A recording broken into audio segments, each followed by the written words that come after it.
Okay. So I think I'm recording right now. Yes, I am. Okay, so we're completing the table. So 1, 2, 3, 4 carbons, no double bonds. So 1, 2, 3, 4 carbons, no double bonds. Chemical formula, we have 4 carbons, right? And then we have 1, 2, 3, 4, 5, 6, 7. I'm going to say 1, 2, 3, 4, 5, 6, 7, 8, 9, 10. So H10. Since we have 4 carbons, straight line. Bute is our prefix, and then since it's all single bonds, it's a butane.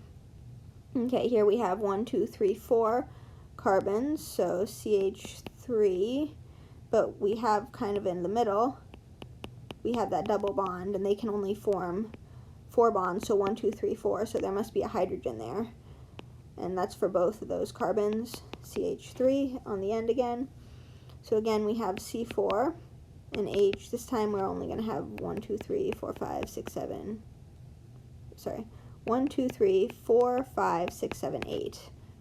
H8, remember, because we have that double bond there, and I need to add the double bond into that condensed structure. And so since it's on the first, second carbon, or first, second carbon, either direction, we'll call it 2-butene. And remember, we have the bu, because again, we have four carbons, and the ene is for the double bond in there. So propane, that's going to have 3 carbons, right? 1, 2, 3. So C3, 1, 2, 3, 4, 5, 1, 2, 3, 4, 5, 6, 7, 8 hydrogens, so H8. And then again, we just have our CH3, and then we have 2 hydrogens on the second one, and CH3 on the last one. Okay, which compound has the higher boiling point? So we have, this one has OH and this one has an O. So remember, when it has the OH, it can form hydrogen bonds, which gives it a higher boiling point.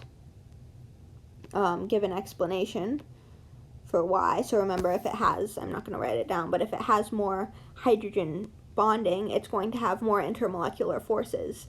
And it has stronger intermolecular forces, and those intermolecular forces take energy to break, so you'll need to add more energy in order to break the intermolecular forces. And then the Lewis structure, so I'm going to go ahead and just draw one of them.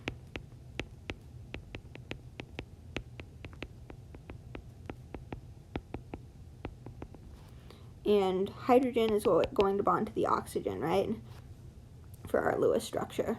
And it has to be the hydrogen attached to the oxygen. Okay, what kinds of intermolecular forces exist between the water and the vinegar? So here we have, it can form hydrogen bonds, right?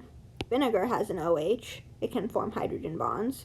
So hydrogen bonding is a type of dipole-dipole, and everything has dispersion forces. Whereas the oil, it is pretty much all C's and H's. You have some O's over here, but they're not really, I guess, polar per se, because they're attached to carbons and on either side of it.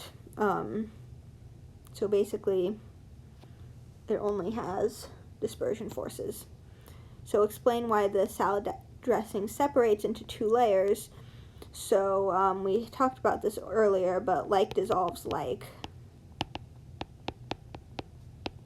So basically the polar, those bonds, they kind of want to stick together, and so it's actually like it's lower, they can form more bonds with each other, right? It's like lower entropy when they stay together.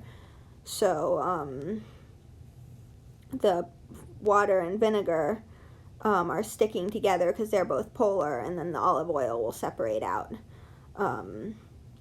because it's nonpolar. Okay, email me if you have any questions. Thanks for watching. Sorry, I don't have the answer to number 32 or whatever one it was. Feel free to email me if you do have questions about that. Peace out. Have a good summer, I guess. Oh, was I not recording that?